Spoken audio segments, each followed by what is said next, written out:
രക്തത്തിൽ പഞ്ചസാരയുടെ അളവ് കൂടുന്ന ഒരവസ്ഥയാണ് ഈ പ്രമേഹം. ഇതൊരു ജീവിതശൈലി രോഗമാണ്.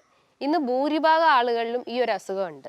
നമ്മൾ മലയാളീസ് രാവിലെ കഴിക്കുന്നതാണ് ഇഡ്ഡലി, പത്തിരി, പുട്ട്, വെള്ളപ്പം. ഇത്തരം ഭക്ഷണങ്ങളൊക്കെ മലയാളീസ് പൊതുവെ കഴിക്കുന്ന ആളുകളാണ്. അപ്പം അത് കഴിക്കുന്നതിൻ്റെ അളവ് കുറച്ചിട്ട് അത് തവണകളായി കഴിക്കാം. ഈ ഒരു ഷുഗർ കാരണം നമുക്ക് ഫാറ്റി ലിവറും ഒബേസിറ്റിയും ഹാർട്ട് ട്രബിൾസും സ്ട്രോക്കും അങ്ങനെ പല അസുഖങ്ങൾ വരും. അപ്പോൾ ആ ഒരു അസുഖങ്ങളിലേക്കുള്ള ഒരു മെയിൻ ചെയിൻ എന്ന് പറഞ്ഞു കഴിഞ്ഞാൽ ഈ പ്രമേഹമാണ്.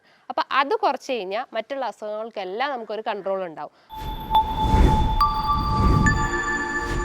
ഹായ്, ഞാൻ doctor Juhi Das, QNB health കെയറിലെ ഹോമിയോപ്പത്തിക് ഫിസിഷ്യനാണ്. രക്തത്തിൽ പഞ്ചസാരയുടെ അളവ് കൂടുന്ന ഒരവസ്ഥയാണ് ഈ പ്രമേഹം. ഇതൊരു ജീവിതശൈലി രോഗമാണ്. ഇന്ന് ഭൂരിഭാഗം ആളുകളിലും ഈ ഒരു അസുഖമുണ്ട്. പ്രധാനമായിട്ടും അവരുടെ ഭക്ഷണ രീതികളാണ്. തെറ്റായ ഭക്ഷണ രീതി, വ്യായാമമില്ലാത്ത, ഇതൊക്കെയാണ് ഇതിൻ്റെ പ്രധാന കാരണങ്ങൾ എന്ന് പറയുന്നത്. അപ്പം പല ലക്ഷണങ്ങളും നമുക്ക് ഈ ഡയബറ്റീസ് മൂലം നമ്മുടെ ശരീരം കാണിച്ചു തരും. ഇതിൽ തൊലിപ്പുറത്തുണ്ടാവുന്ന ലക്ഷണങ്ങളാണ് ഇന്ന് ഈ വീഡിയോയിലൂടെ ഞാൻ പറയുന്നത്. അതായത് നമ്മൾ സ്കിന്ന് നോക്കുമ്പോൾ സ്കിന്ന് ഭയങ്കര ഡ്രൈ ആയിട്ടിരിക്കും. അതായത് ഒരു സ്കെയിൽസ് പോലെ, ഒരു വെള്ളമില്ലാത്തൊരവസ്ഥ, ഭയങ്കര ഡ്രൈനെസ് പോലെ തോന്നും. പിന്നെ അത് കാരണം നമുക്ക് ഇച്ചിങ് ഉണ്ടാവും, അല്ലെങ്കിൽ ചൊറിച്ചിലുണ്ടാവും. പ്രധാനമായിട്ടും രാത്രി കാലങ്ങളിലൊക്കെ ആയിരിക്കും ഭയങ്കര ചൊറിച്ചിലായിട്ടുണ്ടാവുക. അതായത് അവരുടെ ബോഡിയിൽ വെള്ളമില്ലാത്തൊരവസ്ഥ പോലെ അങ്ങനെ ഡ്രൈനെസ് രൂപപ്പെടാം. മറ്റൊന്നാണ് അക്കാന്തോസിസ് നൈഗ്രിക്കൻസ് എന്ന് പറയും. അക്കാന്തോസിസ് നൈഗ്രിക്കൻസ് എന്ന് പറഞ്ഞാൽ ബോഡി മൊത്തം, അതായത് ചില ഏരിയാസിൽ നെക്കിൽ, അല്ലെങ്കിൽ കൈകാലുകളിൽ, അല്ലെങ്കിൽ എൽബോസിൽ, തൈസിൽ, ഇത്തരം ഏരിയാസിലൊക്കെ ഡാർക്ക് പിഗ്മെൻറ്റേഷൻ വരും, അല്ലെങ്കിൽ കറുത്ത പാടുകളായിട്ട് വരിക. മറ്റൊരു ലക്ഷണമാണ് സ്കിൻ ടാഗ്സ്, അതായത് തൊലിപ്പുറത്ത് നിന്ന് ഒരു ദശ പോലെ ഇങ്ങനെ വളർന്നു കിടക്കുന്നതാണ് സ്കിൻ ടാഗ്സ്. ഇതും ഒരു പ്രമേഹത്തിൻ്റെ ഒരു ലക്ഷണമാണ്. മറ്റൊന്നാണ് ഇറപ്റ്റീസ് ആൻഡോമെറ്റോസിസ്, അതായത് ചർമ്മത്തിൻ്റെ പുറത്ത് മുഴുവൻ ഒരു കുരുക്കൾ, അല്ലെങ്കിൽ റെഡ് കളർ, പിമ്പിൾസ് പോലെ റെഡ് കളറായിട്ട് രൂപപ്പെടും. ഇതൊരു ജസ്റ്റ് കുരുവാണ്, ഇതിൻ്റെ അകത്ത് വെള്ളമൊന്നും ഉണ്ടാവില്ല, പക്ഷേ റെഡ് കുരുക്കളായിട്ട് ശരീരത്തിൽ അവിടെയും ഇവിടെയൊക്കെ ആയിട്ട് കാണപ്പെടുന്നു. മറ്റൊന്നാണ് ഡയബറ്റിക് ഡെർമോപ്പതി. ഡയബറ്റിക് ഡെർമോപ്പതി എന്ന് പറഞ്ഞു കഴിഞ്ഞാൽ അഥവാ ഷിൻ സ്പോട്സ് എന്ന് പറയും. അതായത് ഒരു പ്രമേഹ രോഗീൻ്റെ സ്കിൻ എടുത്തു കഴിഞ്ഞാൽ അവർക്ക് ഇങ്ങനെ കുഴി പോലെ കാണും. അതായത് ഒരു സർഫസ് ഇങ്ങനെ കുഴിഞ്ഞ പോലെ ഇരിക്കുന്നു. മറ്റൊരു ലക്ഷണമാണ് സ്കിന്ന് ഭയങ്കര ഹാർഡായിട്ട് നിൽക്കുക, അല്ലെങ്കിൽ കട്ടി പോലെ. ഒരു ബോർഡിൻ്റെ മുകളിൽ നമ്മൾ ടച്ച് ചെയ്താൽ എങ്ങനെ ഉണ്ടാവും, അതേപോലെ ഹാർഡായിട്ടിരിക്കുന്ന ഹാർഡ് തിക്കൻഡ് സ്കിൻ എന്ന് പറയും. എസ്പെഷ്യലി ഇത് കാലിൻ്റെ എൻഡിലോട്ട്, കാൽ ഭാഗങ്ങളിലേക്കൊക്കെയാണ് പ്രധാനമായിട്ടും കാണുക. അതിനെയാണ് ഡിജിറ്റൽ സ്ക്ലീറോസിസ് എന്ന് പറയുന്നത്. മറ്റൊന്ന്, നമുക്ക് എന്തെങ്കിലും മുറിവൊക്കെ ഉണ്ടായി കഴിഞ്ഞ് കഴിഞ്ഞാൽ ചിലപ്പം പ്രമേഹ രോഗികൾക്ക് ആ ഏരിയയിലേക്കുള്ള സെൻസേഷൻ ഒന്നും ഉണ്ടാവില്ല. ചിലപ്പോൾ അവരെ ഈ ഗ്ലൂക്കോസ് കൂടിയത് കാരണം ഏരിയയിലുള്ള നെർവ് ഫൈബേഴ്സ് ഒക്കെ വീക്ക് ആയിട്ടുണ്ടാവും. അതായത് ഗ്ലൂക്കോസിൻ്റെ അളവ് കൂടിയത് കൊണ്ട് ആ ഒരു ഏരിയയിലേക്ക് സെൻസേഷൻ ഒന്നും ഉണ്ടാവില്ല. അപ്പം ആ സെൻസേഷൻ ഇല്ലാതെ നിൽക്കുമ്പോൾ നമുക്ക് എന്തെങ്കിലും മുറിവ് പറ്റിക്കഴിഞ്ഞ് കഴിഞ്ഞാൽ ആ ഒരു സെൻസേഷൻ ഇല്ലാത്തപ്പോൾ ആ മുറിവ് അവിടെ ഉണങ്ങാതെ നിൽക്കുകയും അത് ഡയബറ്റിക് അൾസറിലേക്കൊക്കെ ലീഡ് ചെയ്യാനുള്ള ടെൻഡൻസി ഉണ്ട്. അങ്ങനെ വരുന്നതാണ് ഡയബറ്റിക് ന്യൂറോപ്പതി എന്ന് പറഞ്ഞിട്ടുള്ള ഒരു അസുഖം. ഈ ഡയബറ്റിക് ന്യൂറോപ്പതി എന്ന് പറഞ്ഞാൽ അതായത് ആ നെർവ് ഫൈബേഴ്സ് വീക്ക് ആവുന്ന, അതേക്ക് സെൻസേഷൻ ഇല്ലാത്തൊരവസ്ഥയാണ് ഡയബറ്റിക് ന്യൂറോപ്പതി എന്ന് പറഞ്ഞു. ഇത്തരം ബുദ്ധിമുട്ട് വന്നു കഴിഞ്ഞാൽ നമുക്കൊരു ടെസ്റ്റ് ചെയ്യാം, നെർവ് കണ്ടക്ഷൻ സ്റ്റഡി. അപ്പം അതിലൂടെ നമ്മളെ ഞരമ്പുകൾ എത്രത്തോളം വർക്കിംഗ് ആണ്, അത് പ്രോപ്പറായി ഫങ്ഷനിങ് ആണോ, അതിലേക്ക് സെൻസേഷൻ ഉണ്ടോ, അതിലേക്ക് സിഗ്നൽസ് എത്തുന്നുണ്ടോ എന്നൊക്കെ ഈ നെർവ് കണ്ടക്ഷൻ സ്റ്റഡിയിലൂടെ മനസ്സിലാക്കാം. മറ്റൊന്നാണ് ഞാൻ പറഞ്ഞു ഡയബറ്റിക് അൾസറിലേക്ക് ലീഡ് ചെയ്യും. അതായത് രക്തക്കുഴലിലൊക്കെ ബ്ലോക്ക് വന്നിട്ട് അവിടേക്ക് മുറിവ് ഉണങ്ങാതെ അങ്ങനെ അൾസറിലേക്കും ലീഡ് ചെയ്യാമെന്ന് പറഞ്ഞു. അപ്പം ഈ വെസൽസ് ഒക്കെ കറക്റ്റ് ആണോ, നമ്മുടെ ബ്ലഡ് വെസൽസ് ഒക്കെ കറക്റ്റ് ആണോ എന്നറിയാൻ വേണ്ടിയിട്ട് നമുക്കൊരു ഡോപ്ലർ സ്റ്റഡിയിലൂടെയും മനസ്സിലാക്കാം. ഈ പറഞ്ഞിട്ടുള്ള ലക്ഷണങ്ങളാണ് നമ്മൾ തൊലിപ്പുറത്ത്, അതായത് സ്കിന്നിൻ്റെ പുറത്ത് കാണുന്ന ലക്ഷണങ്ങൾ. അപ്പോൾ പലർക്കും ഉള്ള ഒരു പലരും ചോദിക്കുന്നതാണ്, നമ്മൾ കാലങ്ങളായിട്ട് മെഡിസിൻ എടുക്കണോ, അല്ലെങ്കിൽ മെഡിസിനിലൂടെ ഇത് മാറ്റിയെടുക്കാൻ പറ്റുമോ, അതോ ഭക്ഷണം കഴിക്കണോ, ഇങ്ങനെ പല സംശയങ്ങളും ഉണ്ടാവും. Once a diabetic is always a diabetic എന്ന് വെച്ചാൽ അവർ ചോദിക്കും, ഇത് മാറ്റാൻ പറ്റുന്നതാണോ, അല്ലെങ്കിൽ ഇതുമൂലം പല ബുദ്ധിമുട്ടുകൾ ഉണ്ടാവുമോ, ഇങ്ങനെ പല സംശയങ്ങളും രോഗികൾ നമ്മളെടുത്ത് ചോദിക്കാറുണ്ട്. അപ്പോൾ ഒരു ചിട്ടയായ ഒരു ഭക്ഷണ രീതി ഇതിൽ ഫോളോ ചെയ്ത് കഴിഞ്ഞാൽ പല അസുഖങ്ങളും ഈ ഒരു അസുഖങ്ങൾ മാറ്റിയെടുക്കാൻ പറ്റുന്നതാണ്. പ്രധാനമായിട്ടും എന്തൊക്കെയാണ് ഡയറ്റ് എന്ന് നോക്കാം. അതായത് ഈ തൊലിപ്പുറത്തുണ്ടാകുന്ന അസുഖങ്ങൾക്കും അല്ലെങ്കിൽ ഡയബറ്റിക് ന്യൂറോപ്പതിക്കും ഇങ്ങനെ പല ലക്ഷണങ്ങളും നമുക്ക് മാറ്റിയെടുക്കണേ നമ്മളെ ഡയറ്റിലൂടെ തന്നെ നമുക്കത് മാറ്റിയെടുക്കാം.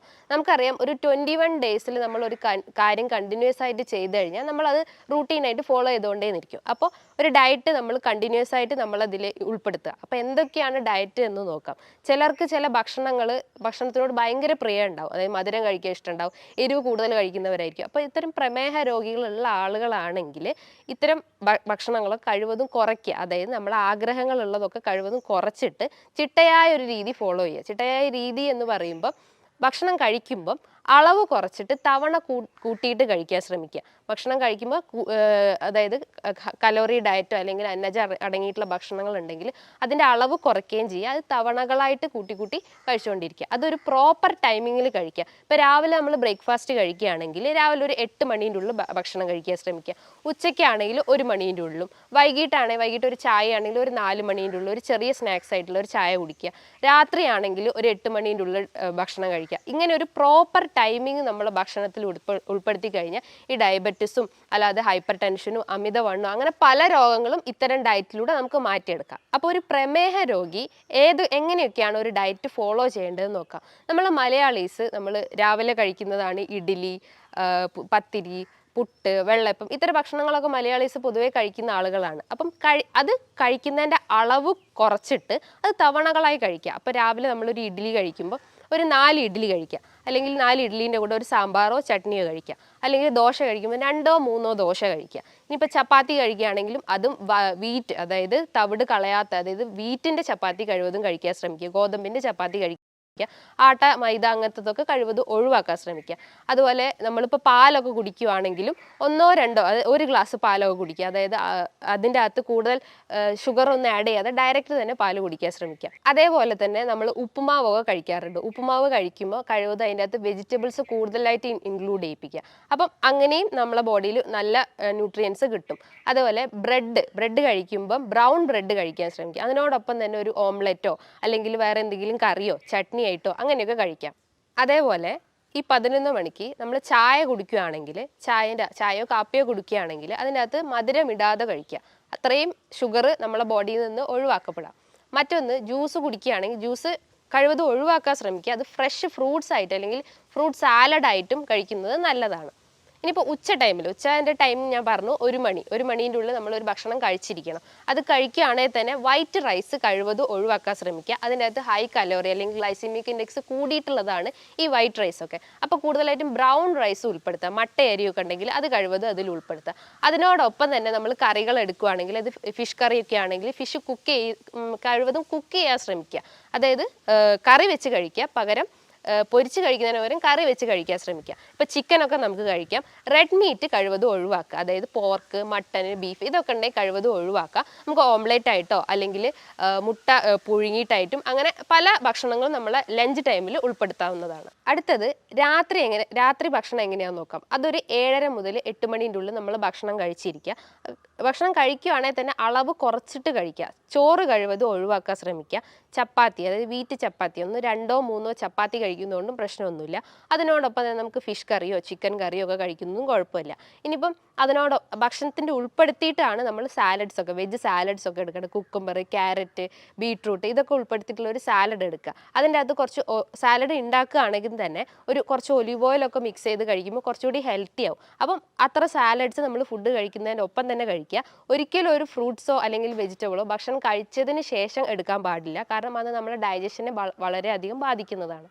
പ്രധാനമായിട്ടും ഒഴിവാക്കേണ്ട 3 കാര്യങ്ങൾ ഞാൻ പറയാം. അതായത് പഞ്ചസാര, ശർക്കര, തേൻ. ഇത് കൂടുതലായിട്ട് നമ്മളെ ബോഡിയിൽ ഗ്ലൂക്കോസിൻ്റെ അളവ് കൂട്ടും. അപ്പം ഇത് കഴിവതും മാക്സിമം ഒഴിവാക്കി കൊണ്ടുവരിക. അതേപോലെ തന്നെ ഫ്രൂട്ട്സ് ഒക്കെ എടുക്കുകയാണെങ്കിൽ നമ്മൾ 1 ആപ്പിൾ, 1 ഓറഞ്ച്, 1 മൊസമ്പി അങ്ങനത്തെ 1 2 ഡെയിലി കഴിക്കാൻ ശ്രമിക്കുക. അപ്പോൾ അതായത് ഗ്ലൈസമിക് ഇൻഡെക്സ് കുറഞ്ഞ ഭക്ഷണങ്ങൾ കഴിവതും എടുക്കാൻ ശ്രമിക്കുക. അതായത് വാട്ടർ മെലൺ ഒക്കെ ഉണ്ടെങ്കിൽ അതിൽ ഹൈ ഗ്ലൈസമിക് ഇൻഡെക്സ് ആണ്. അത് ഒഴിവാക്കിയിട്ട് ഗ്ലൈസമിക് ഇൻഡെക്സ് കുറഞ്ഞ ഭക്ഷണങ്ങൾ എടുക്കാൻ ശ്രമിക്കുക. നല്ലപോലെ ന്യൂട്രിയൻസ് അടങ്ങിയിട്ടുള്ള ഭക്ഷണങ്ങൾ, അതായത് മെഗ്നീഷ്യം, പൊട്ടാസ്യം അടങ്ങിയിട്ടുള്ള ഭക്ഷണങ്ങൾ ഉൾപ്പെടുത്താൻ ശ്രമിക്കുക. അതായത് നട്ട്സ്, കാഷ്യൂ നട്ട്സ്, ബദാം, പിസ്ത ഇതൊക്കെ ഉണ്ടെങ്കിൽ 1 2 ഡെയിലി കഴിക്കുന്നതുകൊണ്ട് കുഴപ്പമൊന്നുമില്ല. ഇനി ഗ്രീൻ ലീഫി വെജിറ്റബിൾസ്, ചീര, അതേപോലെ പച്ചക്കറിയിൽ വരുന്നതാണ് പംകിൻ സീഡ് കഴിക്കുന്നതുകൊണ്ടും ഈ പ്രമേഹ രോഗികൾക്ക് പ്രശ്നമൊന്നുമില്ല. ഇപ്പം ധാന്യങ്ങളൊക്കെ കഴിക്കുകയാണെങ്കിൽ തന്നെ അത് വെള്ളത്തിലിട്ട് കുതിർത്ത് കഴിക്കാം. അതായത് മുളപ്പിച്ച് കഴിക്കുന്നത് കുറേ നമ്മളെ ബോഡിയിൽ ഈ ഫാറ്റിനെയൊക്കെ ബേൺ ഔട്ട് ചെയ്യും, നമ്മൾ ഗ്ലൂക്കോസിൻ്റെ കണ്ടൻറ്റ് കുറയ്ക്കാൻ സഹായിക്കും. അപ്പോൾ കഴിവതും അത് കുതിർത്തിട്ട്, അതായത് മുളപ്പിച്ച് കഴിക്കാൻ ശ്രമിക്കുക. ഈ പറഞ്ഞിട്ടുള്ള ഡയറ്റുകളൊക്കെ നമ്മൾ കൃത്യമായി ഫോളോ ചെയ്ത് കഴിഞ്ഞാൽ നമ്മളെ രക്തത്തിലെ പഞ്ചസാരേൻ്റെ അളവ് നമുക്ക് കുറച്ചുകൊണ്ട് വരാൻ പറ്റും. ഈ ഒരു ഷുഗർ കാരണം നമുക്ക് ഫാറ്റി ലിവറും ഒബേസിറ്റിയും ഹാർട്ട് ട്രബിൾസും സ്ട്രോക്കും അങ്ങനെ പല അസുഖങ്ങൾ വരും. അപ്പോൾ ആ ഒരു അസുഖങ്ങളിലേക്കുള്ള ഒരു മെയിൻ ചെയിൻ എന്ന് പറഞ്ഞു കഴിഞ്ഞാൽ ഈ പ്രമേഹമാണ്. അപ്പോൾ അത് കുറച്ച് കഴിഞ്ഞാൽ മറ്റുള്ള അസുഖങ്ങൾക്കെല്ലാം നമുക്കൊരു കൺട്രോൾ ഉണ്ടാവും. അപ്പം ഈ ഒരു കറക്റ്റ് ഡയറ്റ് നമ്മൾ ഫോളോ ചെയ്യാൻ ശ്രമിക്കുക. ഇനി നിങ്ങൾക്ക് മേൽപ്പറഞ്ഞ എന്തെങ്കിലും ബുദ്ധിമുട്ടുകൾ, അതായത് ലക്ഷണങ്ങൾ നിങ്ങൾക്ക് ഇങ്ങനെ അലട്ടുന്നുണ്ടെങ്കിൽ നിങ്ങൾ തീർച്ചയായിട്ടും ഒരു ഡോക്ടറെ നിർദ്ദേശപ്രകാരം ഒരു ബ്ലഡ് ടെസ്റ്റ് നടത്തേണ്ടതാണ്. അപ്പോൾ പല രീതിയിലുള്ള ബ്ലഡ് ടെസ്റ്റ് ഇന്ന് അവൈലബിൾ ആണ്. നമ്മളെ ബ്ലഡിലെ ഗ്ലൂക്കോസിൻ്റെ അളവ് നോക്കുന്നത്, അതായത് fasting blood sugar. Fasting blood sugar എന്ന് പറയുമ്പോൾ രാത്രിയിലെ ഭക്ഷണം കഴിച്ചിട്ട് ഒരു 8-12 മണിക്കൂറിന് ശേഷം ടെസ്റ്റ് ചെയ്യുന്നതാണ് ഈ ഫാസ്റ്റിംഗ് ബ്ലഡ് ഷുഗർ എന്ന് പറയുന്നത്. ഇതൊരു 125-ന് 126-ന് മേലെയായി കഴിഞ്ഞു കഴിഞ്ഞാൽ ആ ഒരു രോഗി അല്ലെങ്കിൽ ആ ഒരു വ്യക്തി പ്രമേഹത്തിന് അടിമപ്പെട്ടു എന്ന് മനസ്സിലാക്കാം.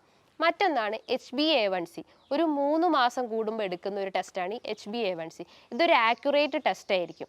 അതായത് ഇതിൻ്റെ വാല്യൂ ഏകദേശം 5.6 മുതൽ 6.5 വരെയാണ്. അപ്പോൾ ആ ഒരു 6.5-നേക്കാട്ടും കൂടിയിട്ടുണ്ടെങ്കിൽ നമ്മളൊരു ഡയബറ്റിക് സ്റ്റേജ് ആണെന്ന് മനസ്സിലാക്കാം. മറ്റ് 2 ടെസ്റ്റുകളാണ് ഫാസ്റ്റിംഗ് ഇൻസുലിൻ ടെസ്റ്റും മറ്റൊന്നാണ് റാൻഡം ബ്ലഡ് ഷുഗർ ടെസ്റ്റും. റാൻഡം ബ്ലഡ് ഷുഗർ എന്ന് പറഞ്ഞാൽ നമ്മൾ ഫുഡ് കഴിച്ചിട്ടോ അല്ലെങ്കിൽ കഴിക്കാതെയോ, അതായത് ഒരു ഫുഡ് കഴിച്ച ഒരു 2 മണിക്കൂറിന് ശേഷമൊക്കെ ടെസ്റ്റ് ചെയ്യുന്നതാണ് റാൻഡം ബ്ലഡ് ഷുഗർ. അത് ഏകദേശം ഒരു 200 മില്ലിഗ്രാമിനെക്കാട്ടും കൂടുതലാണെങ്കിൽ ആ ഒരു വ്യക്തി പ്രമേഹത്തിന് അടിമപ്പെട്ടു എന്ന് മനസ്സിലാക്കാം. ഇത്തരം ടെസ്റ്റിലൂടെ തന്നെ നമുക്ക് പ്രമേഹം ഉണ്ടോ അല്ലെങ്കിൽ പ്രീ ഡയബറ്റിക് സ്റ്റേജ് ആണോ എന്നൊക്കെ ഇത്തരം ടെസ്റ്റിലൂടെ തന്നെ നമുക്ക് മനസ്സിലാക്കാൻ സാധിക്കുന്നതാണ്. ഇനിയിപ്പോൾ നിങ്ങൾക്ക് ഇത്തരം ലക്ഷണങ്ങൾ ഉണ്ടെങ്കിൽ നിങ്ങളത് വെച്ചുകൊണ്ടിരിക്കാതെ കഴിവതും ഒരു ഡോക്ടറെ കൺസൾട്ട് ചെയ്യണം. അതിനനുസരിച്ചുള്ള ഒരു ട്രീറ്റ്മെൻറ്റ് എടുക്കണം. അതിനോടൊപ്പം തന്നെ ഈ പറഞ്ഞിട്ടുള്ള ഡയറ്റും ഫോളോ ചെയ്യാൻ ശ്രമിക്കുക. ഇനിയിപ്പോൾ ഇതുമായി ബന്ധപ്പെട്ട് നിങ്ങൾക്ക് പല സംശയങ്ങളുണ്ട്. ഡയറ്റിൽ ആ ഫുഡ് കഴിക്കാൻ പറ്റുമോ, ഈ ഫുഡ് കഴിക്കുമ്പോൾ ഇത് എടുക്കാൻ പറ്റുമോ, അല്ലെങ്കിൽ നമ്മൾ എക്സസൈസ് എടുക്കണോ, അല്ലെങ്കിൽ എത്ര ടൈം എക്സസൈസ് എടുക്കണം, അല്ലെങ്കിൽ ഷുഗർ എത്ര ക്വാണ്ടിറ്റിയിൽ ഒഴിവാക്കണം, അങ്ങനെ പല സംശയങ്ങളും നിങ്ങൾക്ക് ഉണ്ടാവും. അങ്ങനെ എന്തെങ്കിലും സംശയങ്ങൾ ഉണ്ടെങ്കിൽ നിങ്ങൾക്ക് താഴെ കാണുന്ന നമ്പറിൽ കോൺടാക്റ്റ് ചെയ്യാവുന്നതാണ്. ഇനിയും മറ്റൊരു വീഡിയോയുമായി വീണ്ടും കാണാം. താങ്ക്